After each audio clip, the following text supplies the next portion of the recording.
It's time to announce your finals MVP. The most valuable player of the finals had 3 points in the second game, 2 attacks, 1 block, and 26 excellent sets. Back-to-back finals MVP is Owa Retamar.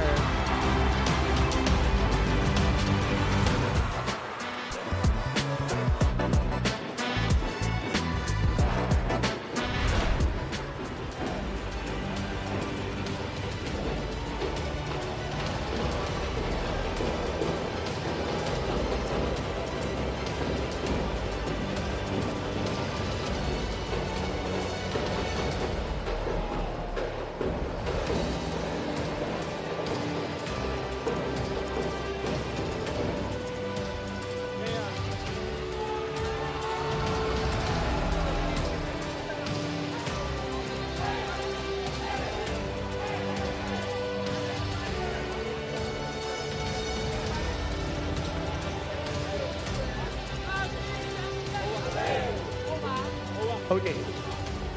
Can we now call on our finals MVP for a quick message? Congratulations, Owa. Thank you po. Gusto ko lang po mag-thank you sa lahat ng nandito, yung sumuporta sa UST. Siyempre, lalong-lalo na sa NU. First time namin magkaroon ng ganitong karaming tao.